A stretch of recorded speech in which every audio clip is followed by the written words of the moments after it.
Hi everyone, कैसे आप सब। उम्मीद करता हूँ आप सब ठीक होंगे और उम्मीद करता हूँ जो आपकी प्रिपरेशन है जेकेपी कांस्टेबल के लिए वो भी जारी होगी। और लास्ट के एक दो दिन अब बचे हैं, तो आई होप कि आप आई थिंक आज दिन और कल दिन परसों आपका एग्जाम है संडे को। तो आई होप आप मॉक टेस्ट दे रहे होंगे, sectional mock test, full length mock test, क्योंकि लास्ट डेज में आपको चेक करना होता है कि आपकी प्रिपरेशन कहाँ पे स्टैंड कर रही है। मॉक टेस्ट देना, सेक्शनल हो, फुल लेंथ हो, टॉपिक वाइज हो, तो ज़्यादा से ज़्यादा आप जो है मॉक टेस्ट को दे और जो रिवीजन है उसको कंटिन्यू करें। और उसी चीज़ को मद्देनजर रख से ये आपका मॉक टेस्ट मैंने लाया है, जो आपका जीके वाला पोर्शन है जिसमें कि 25 क्वेश्चन है, 25 मार्क्स है। ये उसका सेट 2 है, सेट 2 ऑलरेडी अपलोड किया हुआ है। तो इसका मकसद ये है कि देखते हैं आपकी जो प्रिपरेशन है वो कहाँ पे स्टैंड कर रही है, कितना आप स्कोर कर रहे हैं, क्योंकि इसमें जो सवाल है थोड़ी बहुत एडवांस लेवल के हैं। तो चेक करते हैं कि आपकी प्रिपरेशन कहाँ पे स्टैंड कर रही है। जो आपका स्कोर है वो आप नीचे कमेंट सेक्शन में बता सकते हैं, ठीक है। So without wasting your much time, let's get started. जो आपका पहला सवाल है, जो रोल आउट एक्ट था वो कब पास हुआ था जिसके बहुत सारे प्रोटेस्ट हुए थे इंडिया में, ठीक है। 1950, 1970, 1990, 1921, बताइए। आप नीचे कमेंट सेक्शन में इसका आंसर बता सकते हैं। बताइए कब पास हुआ था। सो इट वाज पास्ड इन 1919 में। जो रूल आउट एक्ट था वो पास हुआ था। इसका मकसद क्या था? जो इंडियंस थे उनको अरेस्ट करना, उनको डिटेन करना बिना किसी ट्रायल के, बिना किसी हेयरिंग के। सो जिससे कि इसके बाद क्या हुआ, इट्स स्पार्क्ड प्रोटेस्ट, जिसमें नोटेबली जो है जलियांवाला वाला बाग मैसेकर इंक्लूड है। ठीक है, कब पास हुआ था? 1990 में। Next, who are the first people to successfully, पहले लोग जो माउंट एवरेस्ट पे चढ़े थे, बताइए। ए, बी, सी या डी? बताइए। इसमें थोड़ा कंफ्यूजन है, वो मैं दूर करूंगा एक्सप्लेनेशन के जरिए, ठीक है। So it is basically option number B. Option number B, Edmund Hillary and Tenzing Norgay, ठीक है। These were the two people who reached Mount Everest together. कब ये गए थे? 29 ऑफ मई 1953 को। जो सर एडमोंड हिलैरी जो कि न्यूजीलैंड से थे, और जो टेंजिंग नॉर्वे थे जो कि शेरपा थे नेपाल से, इनको इंडियन भी कहा जाता है, ठीक। तो ये they were the first people to successfully reach mount जो समिट ऑफ माउंट एवरेस्ट है। बट जो हिस्टोरिक इनकी अचीवमेंट थी, it is one of the most celebrated moments in mountaineering history. अब कंफ्यूजन कहाँ पे होता है कि सपोज वहां पे आप इन दो का जो नाम है वो अलग अलग ऑप्शन में है, तब आप क्या करेंगे? तब आप मार्क करेंगे हिलैरी को। While Hillary is often credited as the first to step into the summit, both climbers reached it together, marking a shared victory। अब थोड़ा बहुत मैं आपको इसका कंफ्यूजन दूर करूंगा। कहने का मतलब है ये दोनों जो लोग थे माउंट एवरेस्ट पे टुगेदर चढ़ी थी, मतलब साथ में गए थे माउंट एवरेस्ट पे। बट अगर यहाँ पे ये कहा जाता, अगर हिलैरी एक ऑप्शन में होता और जो टेंजिंग नॉर्गे है वो दूसरे ऑप्शन में होता, तो यहाँ पे जो मोस्ट अप्रोप्रिएट ऑप्शन बनता वो एडमोंड हिलैरी बनता। इनको क्रेडिट किया जाता है कि ही वाज द फर्स्ट पर्सन, दो ये मतलब साथ में गए थे। बट कहा जाता है कि जब ये ऊपर पहुंचे, समिट में पहुंचे, दो हिलैरी जो था, he was the first man to sit up on to the summit, मतलब पहला कदम इसी ने रखा था। दैट इज द रीजन इसको क्रेडिट किया जाता है कि ही वाज फर्स्ट। बट ये इनकी एक शेयर्ड अचीवमेंट थी, ये साथ में माउंट एवरेस्ट पे गए थे। आई होप आपको ये कंफ्यूजन क्लियर हुआ होगा। अगर दोनों, जैसे कि मैंने ये क्वेश्चन फ्रेम किया है, अगर ऐसे क्वेश्चन होगा तो कोई कंफ्यूजन नहीं होगा। बट अगर दो ऑप्शन अलग अलग होंगे, हिलैरी एक ऑप्शन में होगा, टेंजिंग नॉर्वे दूसरे ऑप्शन में होगा, तो मोस्ट अप्रोप्रिएट जो आप मार्क करके आएंगे that will be Edmund Hillary, ठीक है।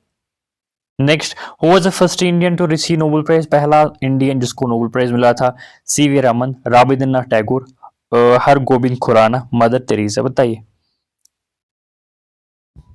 बताइए कौन सा था जिसको पहला नोबेल प्राइज मिला था Indian. So it was Rabindranath Tagore. He was the first Indian who won the Nobel prize. किसके लिए मिला था? लिटरेचर में मिला था। कब मिला था? 1930 में। किसके लिए? For his work Gitanjali. Gitanjali हम कह सकते हैं इट वाज अ बुक या कलेक्शन थी।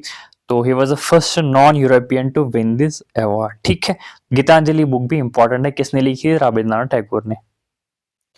Who is popularly known as Iron man of India. किसको कहा जाता है आयरन मैन ऑफ इंडिया?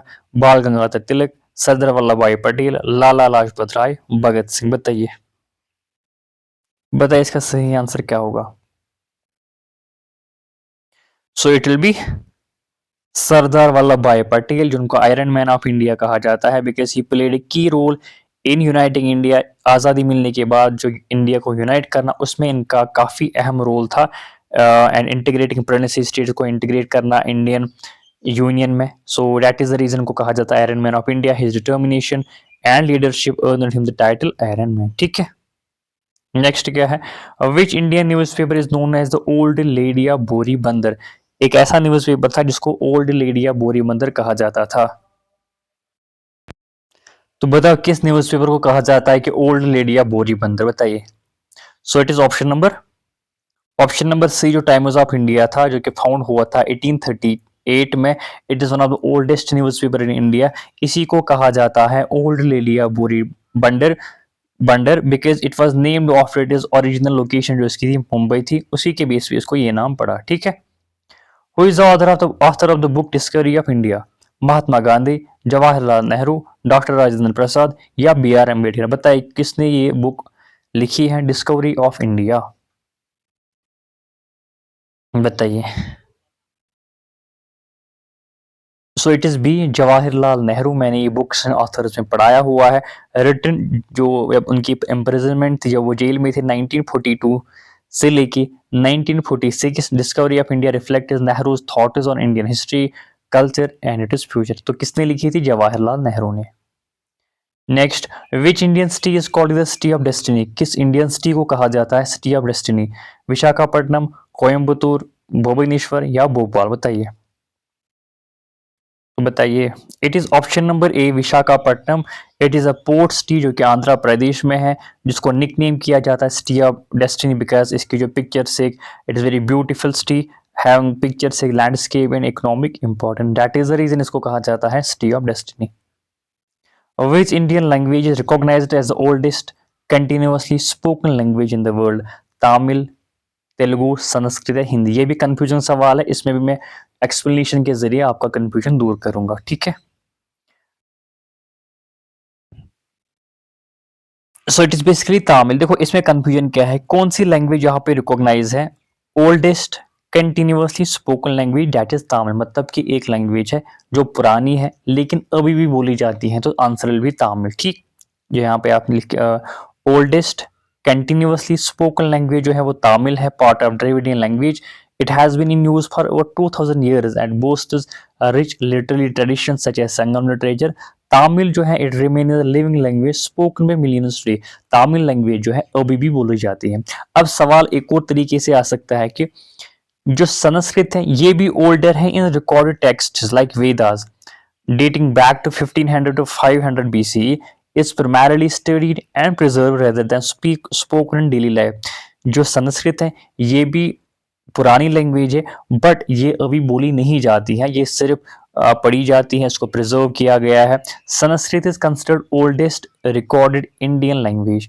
अगर सवाल ये आता है कि बताइए जी ओल्डेस्ट रिकॉर्डेड इंडियन लैंग्वेज कौन है, तो ऑप्शन जो जवाब इसका होगा दैट विल बी संस्कृत। ठीक है। अब अगर ये बोला जाता है कि जो ओल्डेस्ट लैंग्वेज है बट जो अभी भी आउटस्पोकन है, सॉरी स्पोकन है, तो जवाब विल बी तमिल। ठीक है। So Tamil is the oldest living language and Sanskrit is the oldest documented language या oldest recorded language। ठीक है। तो ये दोनों जो यहाँ पे कंफ्यूजन के लिए जो था, आई होप ये आपको क्लियर हुआ होगा। अगर ओल्डेस्ट लैंग्वेज थी जो कि अभी भी बोली जाती है, तमिल इसका जवाब होगा। अगर ओल्डेस्ट लैंग्वेज होगी जो सिर्फ डॉक्यूमेंटेड है, जो सिर्फ रिकॉर्डेड है, तो that answer will be Sanskrit. ठीक है।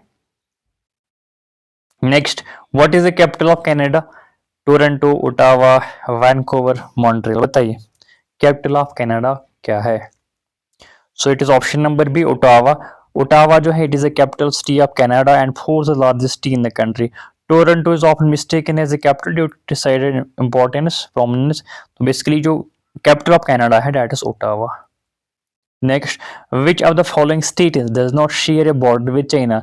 इसके लिए जो political physical division of India है उसके लिए वो आपको पढ़ना चाहिए, मैप पढ़ना चाहिए, तब जाके आपको ये सवाल क्लियर होगा।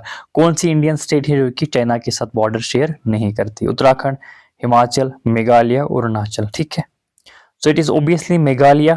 मेघालय जो है बॉर्डर शेयर करती है, मेघालय नीचे है, बांग्लादेश के साथ ही बॉर्डर शेयर करती है, ना कि चाइना के साथ। चाइना ऊपर है, लाइक हिमाचल है, उत्तराखंड है, अरुणाचल प्रदेश है, दे शेयर बॉर्डर विद चाइना। तो इसके लिए आपको मैप का पढ़ना बहुत जरूरी है। Next, where is the international court of justice located? कहाँ पे इंटरनेशनल कोर्ट ऑफ जस्टिस है? न्यूयॉर्क, जेनीवा, द हेग या पेरिस? बताइए। So it is option number C the Hague. जो इंटरनेशनल कोर्ट ऑफ जस्टिस है ये लोकेट है Hague जो कि नीदरलैंड में है and it serves as judicial branch of united nation. ठीक है, सो कहाँ पे इंटरनेशनल कोर्ट ऑफ जस्टिस है? द हेग में। इसके लिए आपको पता होना चाहिए यूएन कहाँ पे है, यूएन सिक्योरिटी काउंसिल कहाँ पे है। ठीक है, ये भी चीजें आपको पता होनी चाहिए। Which of the following countries is not a member of ASEAN? कौन सी कंट्री इसमें आसियान की मेंबर नहीं है? इसमें 10 मेंबर्स हैं जो कि हमने टॉपिक पढ़ा था सार्क एंड आसियान में, वहां पे मैंने पूरी जो है इसको डिस्कशन हमने किया था डिटेल में। India, Malaysia, Singapore, Thailand. So it is basically India. India is not a member of ASEAN. ASEAN की फुल फॉर्म क्या है? Association of south east Nations, जिसमें कि 10 मेंबर आते हैं। इंडिया इसका मेंबर नहीं है but it maintain strategic partnership with ASEAN. ASEAN के 10 मेंबर कौन से ये आपको पता होना चाहिए। इसके लिए मैंने एक लेक्चर अपलोड किया था सार्क एंड आसियान का, उसमें एक इंपॉर्टेंट करंट अफेयर भी था जो 11th मेंबर इसमें ज्वाइन करने जा रहा है, वो भी आपको पता होना चाहिए। तो जिन लोगों ने वो लेक्चर नहीं देखा जाके देख सकते हैं। Which vitamin is also known as ascorbic acid? किस विटामिन को एस्कॉर्बिक एसिड भी कहा जाता है? Vitamin A, vitamin C, vitamin D, vitamin E, बताइए। So it is option number C, option number B vitamin C, जिसको एस्कॉर्बिक एसिड भी कहा जाता है, जो कि स्किन के लिए इंपॉर्टेंट है, bones, immune system, health. It is commonly found in citrus fruits like orange and lemon. तो किसको कहा जाता है एस्कॉर्बिक एसिड? विटामिन सी को। इसके साथ साथ आपको ये भी पता होना चाहिए विटामिन ए को क्या कहा जाता है, विटामिन डी को क्या कहा जाता है, और विटामिन ई को क्या कहा जाता है। आप कमेंट सेक्शन में बताएगा कि इनको क्या कहते हैं। Who won the Nobel peace prize in 2022? Peace prize किसको मिला था 2022 में? Malala Yousafzai, Dmitry Muratov, Ales Bialiatski या ग्रीता थनबर्ग, बताइए। So it was Ales Bialiatski, option number C, जो एक बेलारूसियन ह्यूमन राइट्स एक्टिविस्ट है जिनको नोबेल पीस प्राइज मिला 2022 में for his efforts to promote democracy and human rights. इसके साथ साथ दो इंटरनेशनल ह्यूमन राइट्स ऑर्गेनाइजेशंस को भी मिला था, यूक्रेनियन और रशिया की जो ह्यूमन राइट्स ऑर्गेनाइजेशन थी उनको भी आपको पता होना चाहिए। किनको मिला था वो भी आप कमेंट सेक्शन में बताइएगा। Who was the first recipient of Bharat Ratna award? पहले रेसिपिएंट जिनको भारत रत्न मिला था, doctor Rajendra Prasad, S Radhakrishnan, C V Raman, doctor S Radhakrishnan and C V Raman, बताइए। So it is option number D, option number D, doctor S Radhakrishnan and C V Raman were the first recipient of Bharat Ratna award. इनके साथ साथ एक और को भी मिला था। The first recipient of Bharat Ratna were the former governor general of union of India C Rajagopalachari, then we have S Radhakrishnan and we have C V Raman. तो इन तीनों को मिला था, they were the first recipient, इनको साथ में मिला था भारत रत्न अवार्ड। ठीक है, इन 1954। ठीक है, तो इन तीनों को मिला था। ठीक है, अब ऑप्शन में दो ही दिए तो दो ही मतलब is the appropriate answer. Which sport is associated with the term birdie, BIRDI? Golf, badminton, tennis, cricket. ये जो टर्म है ये किस सपोर्ट से रिलेटेड है, बताइए। तो बताइए इसका आंसर क्या होगा। इसका आंसर बेसिकली होगा ऑप्शन नंबर ई, गोल्फ। ठीक है, जो गोल्फ में क्या होता है कि जो बिरडी होती है it refer to score of one stroke under par on a particular hole. तो आपको सिर्फ इतना याद रखना है कि ये जो टर्म है it is related to golf. ठीक है, which type of soil is most suitable for growing cotton? Cotton को ग्रो करने के लिए कौन सी सॉइल जो है सुटेबल है? Black soil, red soil, alluvial soil या लेटरेट सॉइल, बताइए। So it is black soil. तो black soil is most suitable for growing cotton, जिसको रिगर सॉइल भी कहा जाता है। It retains moisture and is ideal for cotton cultivation especially in the Deccan plateau region. ठीक है, तो कौन सी सॉइल सुटेबल है ग्रोइंग कॉटन के लिए? इट इज ब्लैक सॉइल, जिसको रिगर सॉइल भी कहा जाता है। Next, which article of Indian constitution abolishes untouchability? Article 14, article 15, article 17, article 19। तो फंडामेंटल राइट जो है ये आपको टिप ऑफ द टंग होनी चाहिए, कौन सा आर्टिकल किसके लिए है। ठीक है, आर्टिकल 17 जो है, आर्टिकल 17 जो है ये ये जो है एबॉलिश करता है अनटचेबिलिटी को। ठीक है, and forbids it is practice in any form. Article 17। अब ये किस में आता है? राइट टू इक्वालिटी में। राइट टू इक्वालिटी में क्या क्या आर्टिकल आता है? 14, 15, 16, 17 और 18। These are the 5 articles which come under right to equality. ठीक है, तो ये सब आपको पता होने चाहिए। Which Indian institution is referred to as the guardian of constitution, जिसको कॉन्स्टिट्यूशन का गार्डियन माना जाता है? Supreme court of India, parliament, president, election commission. बताइए। So it is supreme court.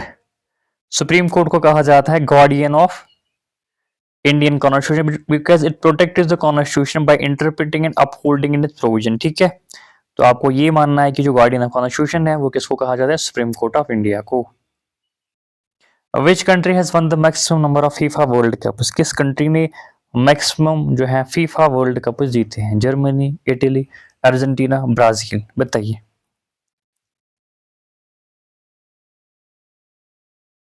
So it is Brazil. Brazil जो है it has won maximum number of world cups, कितनी बार? 5 बार इसने जीता है। 1958, 1962, 1970, 1994, 2002, the most by any nation. So किस country ने सबसे ज्यादा वर्ल्ड कप जीते हैं फीफा वर्ल्ड कप? ब्राजील। कितनी? 5। Which form of government operates under the principle of collective responsibility? Presidential, parliamentary, monarchy, federal.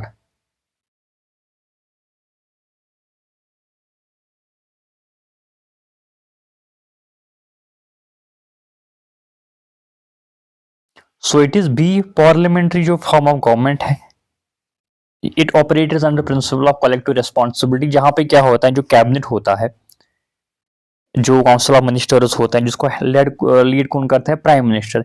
They are actually under collective responsibility. क्यों? क्योंकि they are responsible to legislature. ठीक है, तो ये चीज आपको पता होना चाहिए। जो कलेक्टिव रिस्पॉन्सिबिलिटी है वो किस टाइप ऑफ गवर्नमेंट में आता है? पार्लियामेंट में, जहां पे जो कैबिनेट होता है जिसका लीडर प्राइम मिनिस्टर होते हैं वो जो है रिस्पॉन्सिबल होती है to the legislature. Which country was the host for the G20 summit 2023? जो आप सबको पता होना चाहिए, 2022 में G20 का समिट जो था उसकी होस्ट कंट्री कौन सी थी? India, Indonesia, Brazil, Germany. बताओ। So it was India.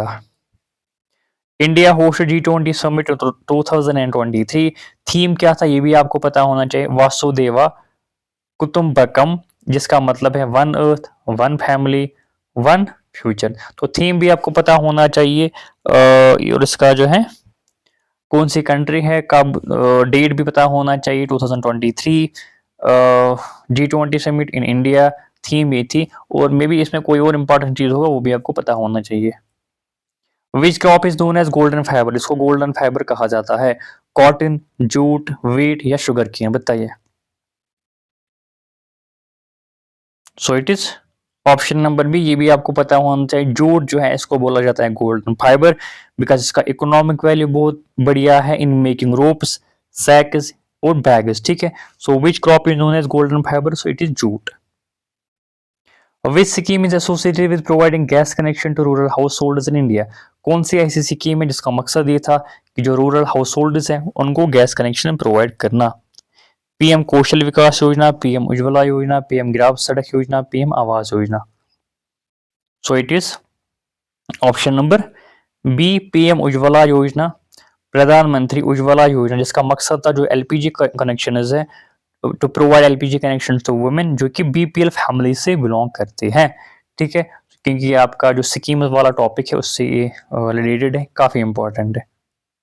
Next, India is the largest exporter of which spice in the world? किस स्पाइस का इंडिया सबसे लार्जेस्ट एक्सपोर्टर है? सबसे ज्यादा जिसको वो एक्सपोर्ट करता है स्पाइस में से? पेपर, टर्मरिक, कैडेमम या चिल्ली? बताइए। So it is option number D, chilli. Chilli जो है India is the largest exporter of chilli with Andhra Pradesh as a leading producing state. ठीक है, ये भी याद रखिएगा जो Andhra Pradesh it is a leading producing state of chilli और इंडिया इसका सबसे लार्जेस्ट एक्सपोर्टर है। So these were the 25 question. I hope आपने इसमें अच्छा खासा स्कोर किया होगा। आपका स्कोर क्या बना वो आप नीचे कमेंट सेक्शन में बताइएगा। और इससे आप पता चलता है कि जो आपकी प्रिपरेशन है कैसी है, कहाँ पे स्टैंड कर रही है, ठीक है। इसके बाद मैं एक और मॉक टेस्ट लाऊंगा इंग्लिश पे, जो कि लास्ट मॉक टेस्ट होगा आपके जेकेबी कॉन्स्टेबल एग्जाम के लिए, ठीक है। और आपकी प्रिपरेशन कैसी जा रही है वो भी आप कमेंट सेक्शन में बताइएगा। किसी को कोई क्वेरी होगी, कोई भी चीज़ होगा, you can comment, I will reply to everyone is query. Thank you so much.